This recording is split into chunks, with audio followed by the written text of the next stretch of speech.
Hey everybody, Dominic here. How are you? Welcome to the Profit Tool Belt podcast. Today, well, you probably saw a title that either made you curious, made you interested, made you mad, or made you wonder. Why is your foreman failing?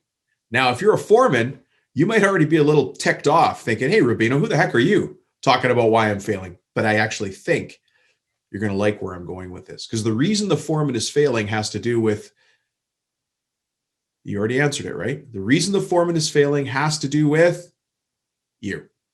Yeah, the leader, me, you, president, owner of the company. It actually starts there. And I think you're going to be surprised where we go in this episode.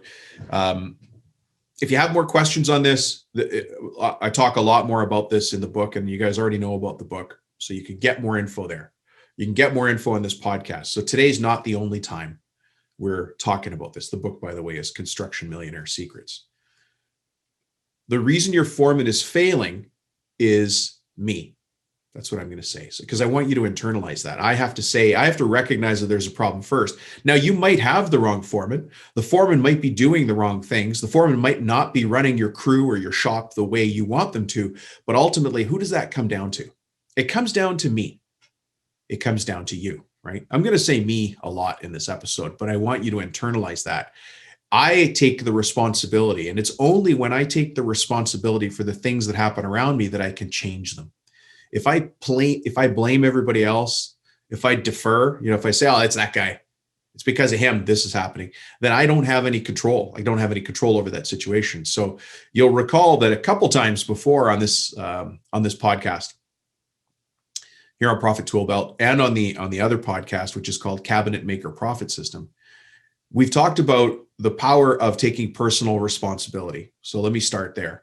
When I take personal responsibility, I take ownership for the things that are going on around me in my life, right? So a person who takes ownership, we call them a victor. They're victorious, right? They're a winner. They have some sort of vision, right? They're proactive. They're positive. They take ownership for the things they do. They're responsible for the things that happen, and they're consumed with. They're always thinking about how to be better. Now, you might be saying, well, Dom, there's the problem. My foreman is not that person.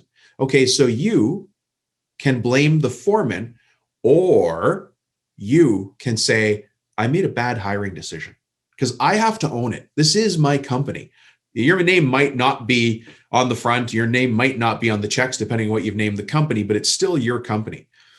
Some of you may unsubscribe to this podcast after hearing such straight talk, and I would welcome you to leave, because if you don't like hearing it straight, you're not going to like hearing it straight from anybody, and I can't help you. I'm only going to give you the straight goods here. It's you. It's me. I have to take personal responsibility. So yeah, your foreman might be a person who's not above the line, right? Who's not proactive and positive, who doesn't take ownership, who doesn't take responsibility.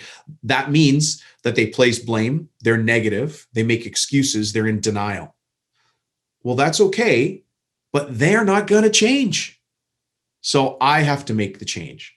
I should have made the change, or I should have recognized that as a requirement, as what it takes to be on my team before I even hired the guy or the gal, as it might be. So let me start there with why your foreman is failing. It's probably you. Oh, God, this episode is starting off strong and negative.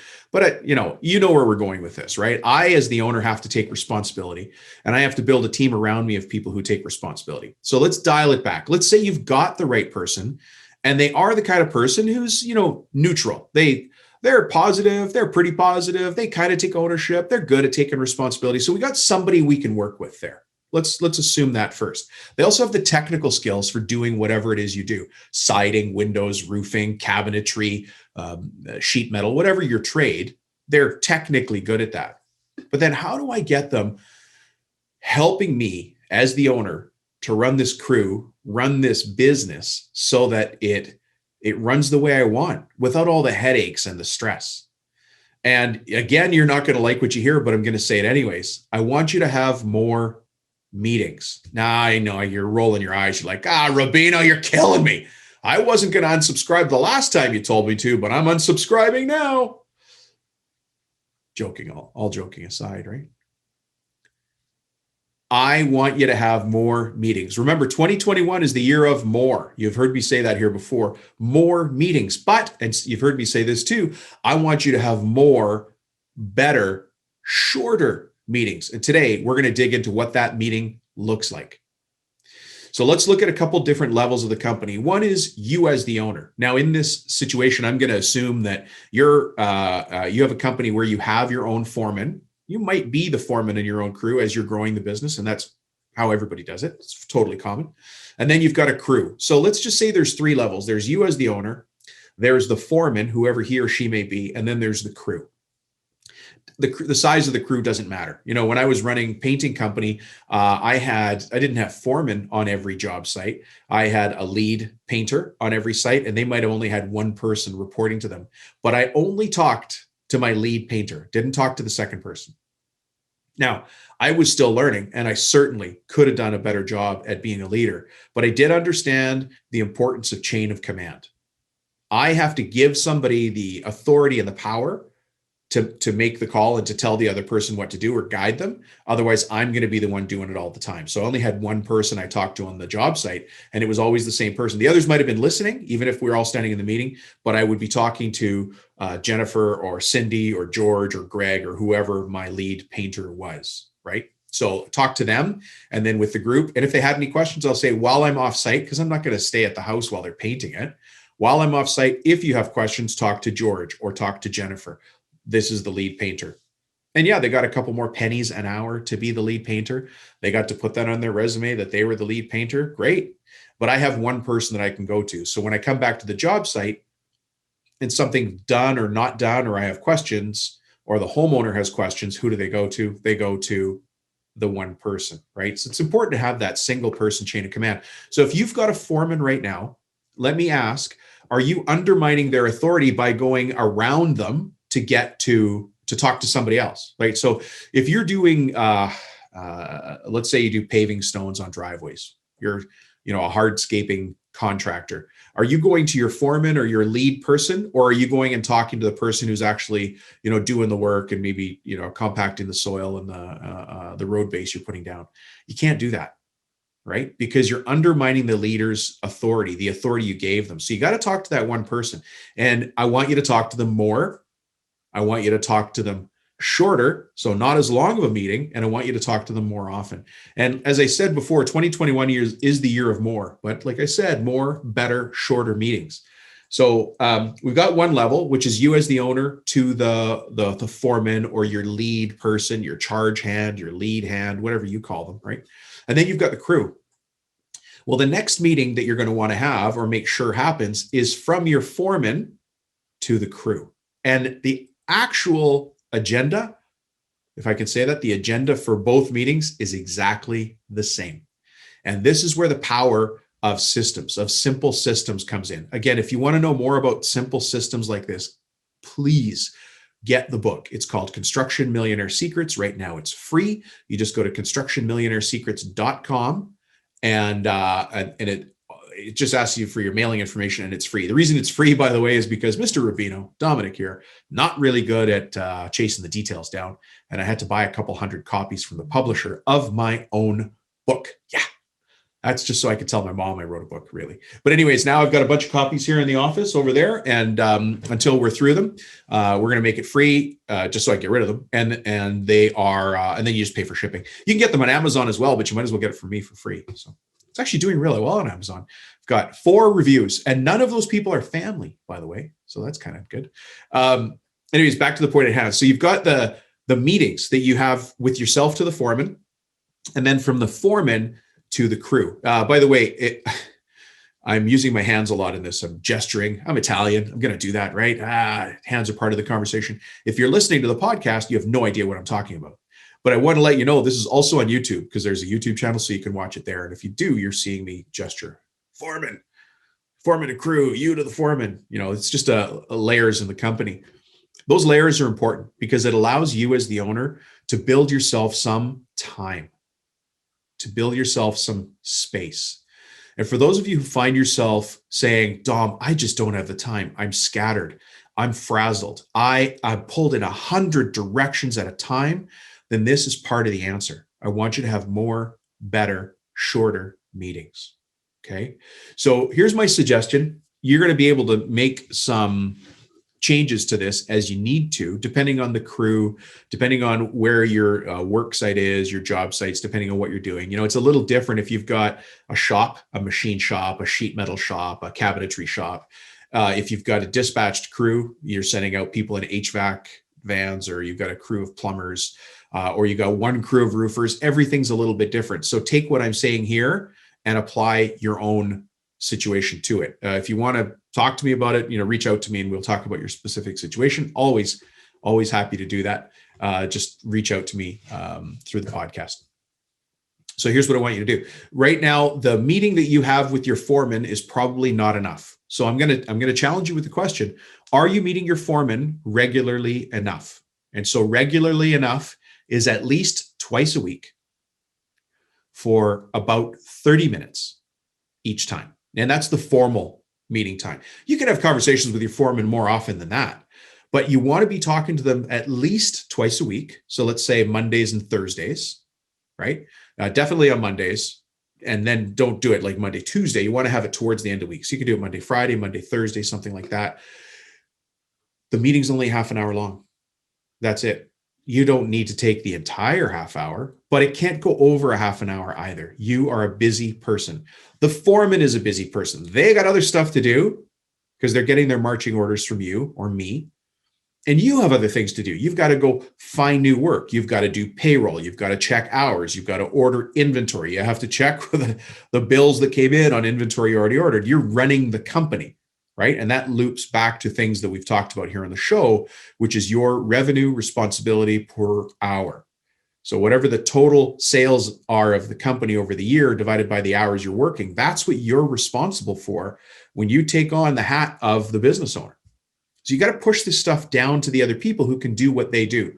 And yes, you're probably the best person at swinging a hammer. Nobody's turned a wrench like you. No one else has ever in the world figured out plumb, square, and level like you. You are the greatest tradesman ever. Get over it. You're now a business owner. Being a tradesman now just means you get to call BS when somebody else says they're doing quality work and you say, "You're not doing my quality work. Can you do better? I need better than this." And you push it back to them. So that's you just have a BS monitor. But when you learn, the reason you listen to this show is not to be better at swinging the hammer or better at plumb, square, and level. The reason you listen to this show is because you want to be a better business person. You want the inside tips or the tricks or the hacks or whatever you call it. You want the real goods from a business person like me who does this. I do this all day long. Trust me, I sit in this chair all day. It's a lot of fun. I can't wait till I can go back on job sites and meet people face to face. So you want to push that meeting down. It's a half-hour meeting. It's twice a week. The agenda for that meeting is always the same. And you're going to say, "Hey, Rubino, how can the agenda always be the same? Doesn't that get boring?" No, it does not get boring. Here's what happens in the agenda. The agenda has 4 parts. You may need to pull over to the side of the road while you're doing this. If not, there's show notes that you can get. So if you're out walking your dog right now, or you're on the treadmill and you're working up a good sweat because we're 16 minutes in, you might think, "Okay, Rubino, I'm just going to keep on the treadmill. I'll get the show notes." So the show notes are just on the website, which is profittoolbelt.com. Go to the episode. Under the episode heading, you'll see show notes. Under show notes, you can print off the entire transcript for this. So what I'm about to say here is there for you. You can share it with your foreman right now. You can create the agenda from this, and it's a 4-point agenda. It's very straightforward. Here it is. Item number 1, numbers. Item number 2, what's up?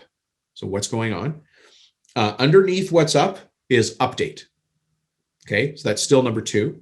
Number 3 is where are you stuck? And number 4 is actions. Who's going to do what, by, when? It's always the question. Those of you who actually work with me, either in the group, in the academy, or one-on-one with coaching, will laugh because I'm always writing down who's going to do what by when. Okay, great. But when is that going to get done and who's going to do it? Who, what, when? Always the end question for a leader. And many of you, I'm sure, are already doing that. So there's the 4-point agenda. Number 1, give me your numbers. Number 2, what's up and update on previous things we talked about. Number 3 is where are you stuck? And number 4 is actions, which is who's going to do what by when. Now let's break that apart a little bit if you're okay with it. We're talking about both meetings, by the way, you to the foreman and foreman to the crew. Those both have the same agenda. Those meetings are both short, and those both happen at least twice a week, if not more. And I'll let you judge, again, the timing and the pace of those meetings. Again, if you have questions, reach out to me. We can talk about it. Why do we do numbers first? Why is numbers number one? Can anybody guess? Anybody? Raise your hands. Anyone? Anyone? Anyone? The reason we do numbers first is to stop the BS. I don't want BS in my meetings. I want facts. Everybody wants facts. Meetings are not a chance to visit. Meetings are for making decisions. And so the reason we start with numbers is because it immediately gets rid of all the BS. If you ask a guy like me, hey, Dom, what's up? You're going to get an answer that's about 45 minutes long. You don't want that. You want the numbers. Dom, how many units did we do yesterday? How many square feet did we complete? How many panels went through the edge bander, right? How many condenser units were dispatched? Whatever your number is, like, doesn't matter. Whatever your most important thing that you measure in the company, make sure that the other person you're talking to always measures that, right? And we talk about that in other episodes. What do we measure? But once you've got what we measure figured out, that's what you ask the foreman.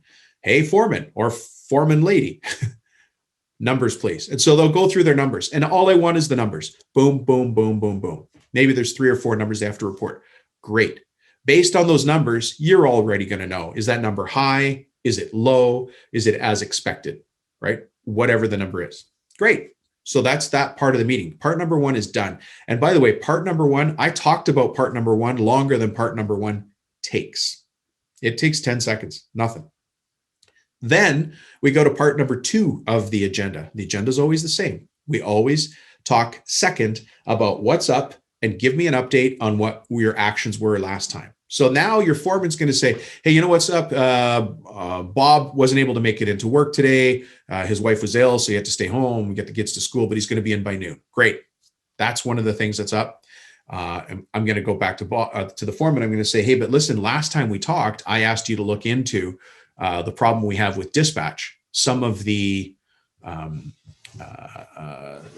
coil units, some of the coils are not coming back, and we're out a few things in inventory. Any ideas on that? And then the foreman's going to say, yes, no, I'm not sure. Let's check. But wherever you're at, that's what's going to come back, right? And it's different for every industry.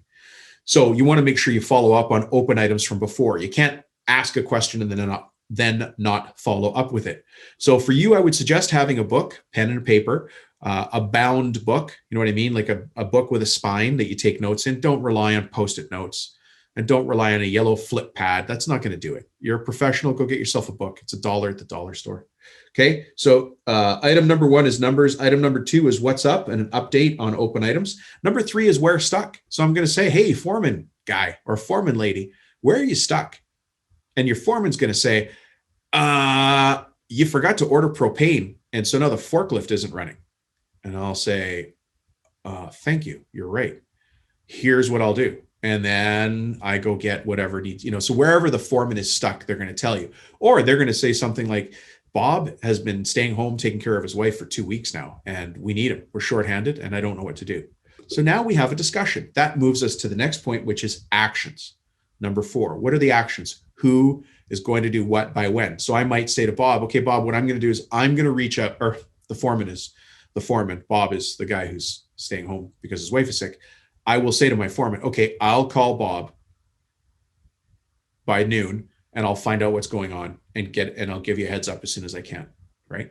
Or I'm going to say to the foreman, here's the company credit card, hop in the truck, go get the propane, come back, get the forklift going, etc. Whatever you have to do, but that's the action that you want to take. By the way, I don't want to see your foreman driving. I can't believe I said that. The foreman should not be the one driving the truck to go get the propane. Choose your lowest dollar guy to do that if that person is safe to drive the vehicle, if they're responsible to drive the company vehicle, etc. So there's always a bunch of ifs there. So why is your foreman failing? It's you. It's me. If your foreman's doing great, it's also you. Because you're doing a great job. You hired the right person. You're supporting them properly. You're giving them what they need to do their job, and you're communicating with them effectively. right? If your foreman is not doing well, if they are failing, it's because of you. It's because of me. I hired the wrong person. I'm not communicating with them. I'm not keeping them fed and watered. I'm not living up to my promises. They can't rely and count on me. And so something is falling apart somewhere else. Okay. So now we've just talked about the level of me to the foreman. Now the foreman has to have that same kind of meeting with the crew. And again, the crew could be one person, in which case this is a very short meeting, or you might have a crew of 9 people reporting to the foreman. After about, you need a ratio of no more than 1 to 10. So the foreman can only have about 10 people reporting to them. It's actually closer to, I'm going to extend it, 7 to 10, depending on what their roles are. Once you start to get beyond that, the foreman is frazzled. And so what you do is, let's say you have a department. So one of your departments might be repair or painting or finishing. Well, then you've got a lead painter or a lead repair person, and they've got 2 people under them. You see what I mean? So you start to break it off in different organizations. If you look at how fire crews work, and I know that's a command and control structure, but you can't have 90 people reporting to one fire chief. That would be insanity in a very high stress situation. So they have it broken into crews. The crews have very specific roles. They have very specific jobs, and each of those jobs understands what the other job does, and they all know who to report to, and it moves very nicely up the chain of command. That's why we have chain of command. Well, in management structure, one person can only have effectively 7 to 10 people reporting to them before it starts to fall apart. The exception to that is if everybody is just doing the same job. If you got 20 people working on an assembly line and they're all, packing boxes with packing peanuts, that's just the job. You can have a few more until safety becomes an issue. Then you have to split it off into smaller crews, right? You would do the same thing. I'm just reminding you. I hope you're doing that.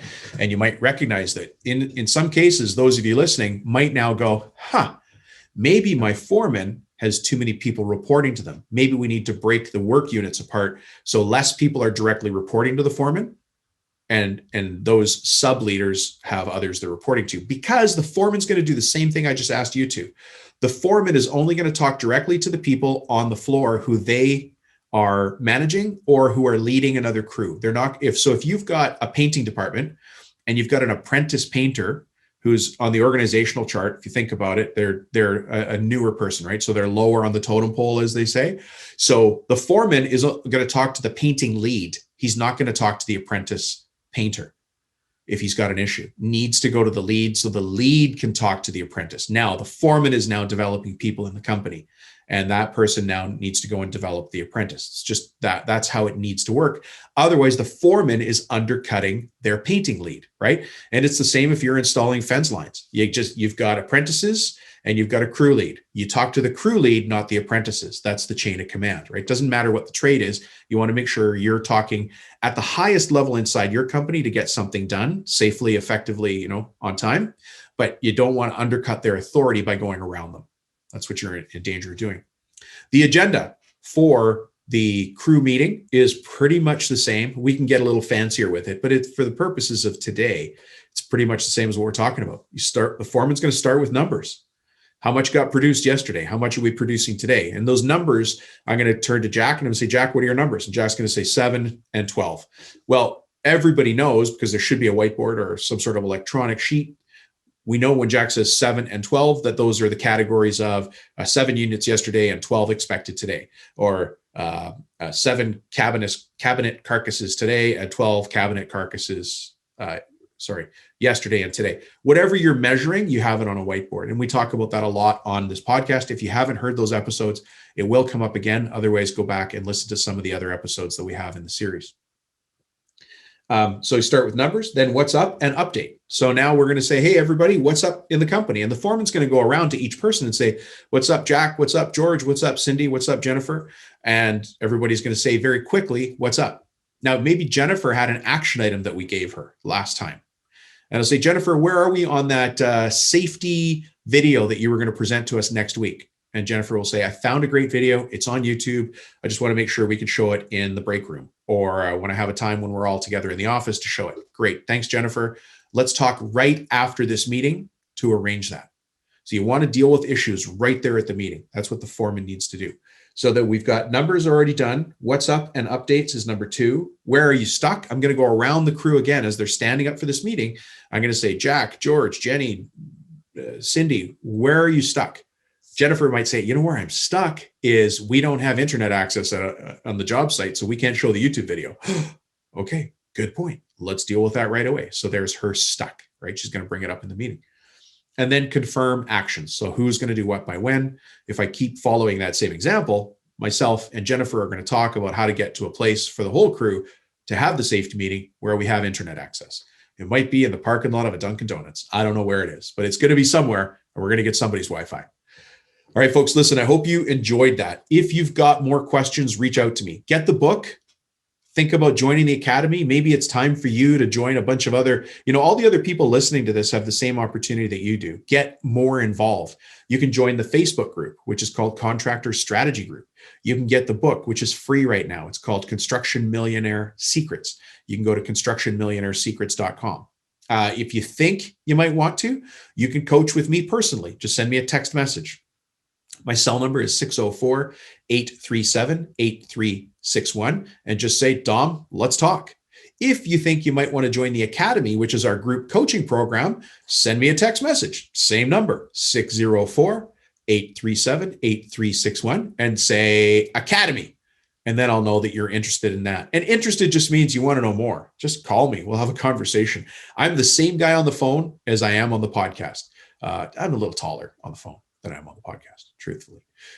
Listen, thank you very much for checking in. I hope you get lots of value for this. If you didn't get value, let me know. If you did get value, leave some feedback so other people know that too. Either way, have a great day. Put a big smile on your face. Stand proud. You are creating jobs in the community. You are making things happen, and you should be proud of everything you've done. I love having you on the show, and I hope one day we get to meet face to face and shake hands. Have a great day. We'll talk to you soon.